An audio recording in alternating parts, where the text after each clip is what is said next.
Hey guys, welcome back to my channel. I'm Rachel and I'm a mom of 3. I have been a stay-at-home mom for like 7 or 8 years now, so I feel like I have some tips to share with you that can help you thrive as a stay-at-home mom, because we all know that being a stay-at-home mom is not an easy job. So if you want to see my tips on how to become a thriving stay-at-home mom, then just keep watching.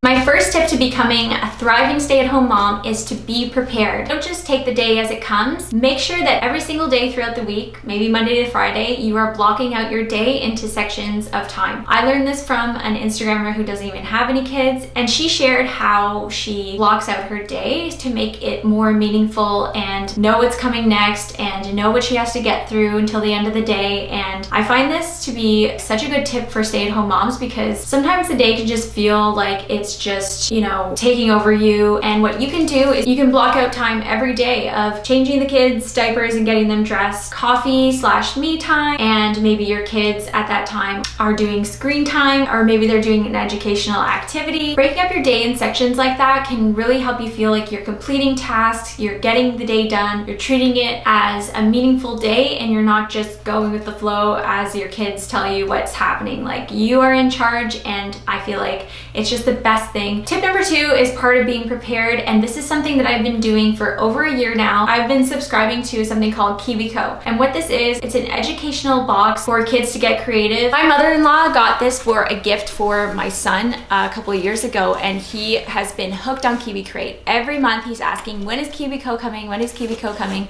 He is so obsessed with it, and I can feel good about it because I really think these are so educational and such a great resource for parents and kids, because you don't have to go out to the store and buy educational material. You can count on it coming every single month, and the kids love them, and it keeps them busy for hours. He'll spend so long putting it together, getting everything right and perfect, and then he'll be so excited to show me what he's completed, feeling so good about himself. He'll spend hours playing with what he's made. They make my children feel accomplished in what they've done, and I don't have to feel like I'm throwing some educational stuff at them. They literally love these things. They come with everything you need, and Kiwico reached out to me to share these products with you, and I'm going to provide you with a discount code that's linked in my description for 50% off your first month. So my third tip is to make yourself presentable, and I don't mean get fully ready and all that kind of stuff. I'm talking about doing things in advance so that you don't really have to get ready in the morning. If you have the budget for it, or if you like to be a little bit more glam, getting eyelash extensions is a really good idea, because you wake up looking like you have makeup on and you didn't even put any effort in. I can't get my eyelashes done right now because where I live, but I do like to tint my eyelashes and my eyebrows at home. So I use Reflecto-Sil. I'll show you it here. It's just a tint, and I leave it on for a couple of minutes and wash it off, and it makes me look more alive and presentable. I also will do the robe wrap for my hair. So it's where you put the robe over your head and you wrap the hair around and you sleep in it. So when I wake up, my hair is curled. It looks like I've done my hair, even though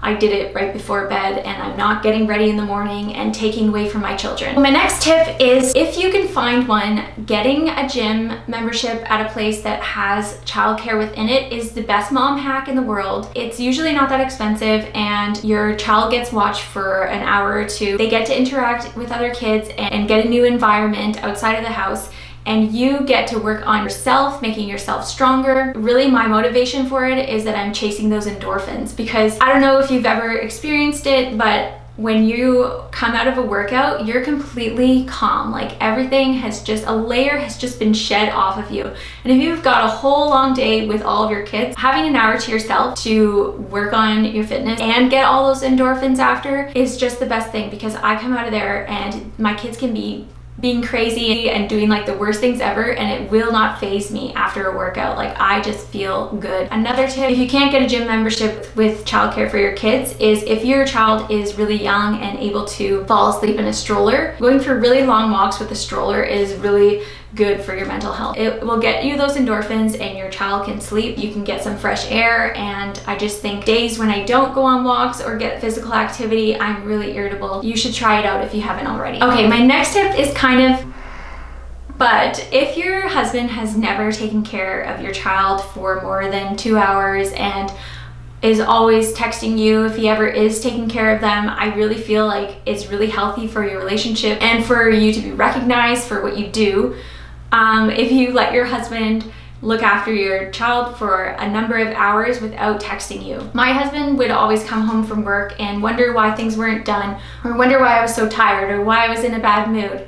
And it's because he just thought of what you see on like perfect Instagrams of mothers taking care of their kids. Oh, they're just playing all day and they get to lie down and eat and whatever. It's so lovely, but you know that being a stay-at-home mom is really hard, and it's really important for your husband to understand this, and the best way is for him to get his own experience, because after that, he'll be a little bit more easygoing with a lot of things when he understands what your day is like. And this relates to my next tip, and that is that your kids are the most important part of your job as a stay-at-home mom. The chores come second. I don't know if you've noticed, but if you're not giving your kid attention, they're gonna act 1,000 times worse, and they're going to make every task that you're trying to do harder and harder. So really focus on your children all day, and the chores can come second. At the end of your years as a mom, are you gonna worry more about being a good mom and being present and just being very involved, or are you gonna feel good that you always had a clean house, but maybe your relationship with your kids isn't as good as it could have been? Being a present mom is the most important part of your job, because you are your child's everything when they're with you. They don't have teachers if they're staying at home with you. They don't have other influences. You are their safety net. So if you are always doing chores and not paying attention, oh, I have to get this done, I have to get that done, it's really gonna have a worse effect on both of you.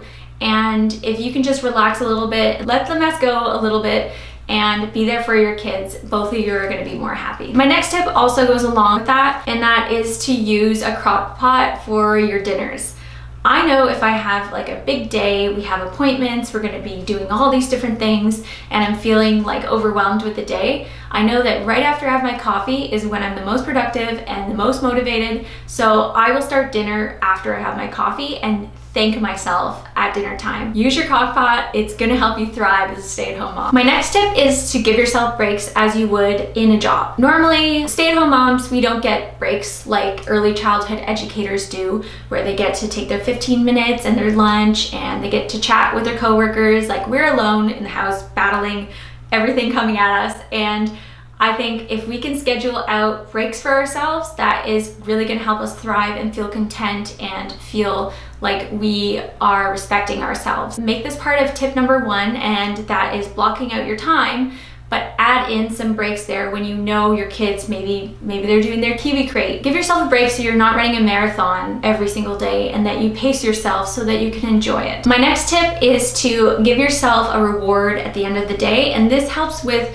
routine and helps with signaling to you that you are done the day. So if that's taking a long, nice bath and you know it's coming at the end of the day and you get to do that, that's a great reward. Or you can have a certain show that you're excited to watch. Something that is really, really rewarding is to not look at your phone all day and give yourself the reward of being able to see your phone once the kids are in bed. And that's a really healthy reward, because not only are you more present with your kids during the day, but you're not looking at what other people are doing and what you could be doing and who's doing what better and all the news that's going on in the world that changes your mood all throughout the day. If you don't look at it all day and then you give yourself that reward at the end of the day to see it, giving yourself that signal that the day is over and that you can now have some time to do something that you want to do is really good to just separate your day, so you're not just overwhelmed with all these things all day and it's all the same. It's really the best reward. My next tip is, if you love working and you were really loving your job and now you're a stay-at-home mom for whatever reason, some people really enjoy working, and so a way to make yourself feel a little bit of those work feels is you could look into Etsy businesses, look into print on demand, or even look for places that you can volunteer once a week or for a couple of hours. Because doing laundry, doing the dishes, cooking a meal, for some people those things feel fulfilling and they feel like they've done something, but some people need something more than that. Just because you're a stay-at-home mom doesn't mean you can't dabble into work type things. A lot of people look for copywriters or editors, customer service, and some of them are pretty flexible with their hours. So look into those things if you do feel like you're really missing work and you need something more than just your household. So I really want to hear what you guys have to say and what your number 1 tip is is to being a thriving stay-at-home mom. Leave them in the comments so that other moms can look through and find one that really suits them. I only know my experience and I'm giving my tips to you, but if you can leave something different in the comments, that would be so appreciated, and I'm sure many moms will also appreciate seeing different perspectives. Thank you so much for watching. Like and subscribe to see more videos like this one.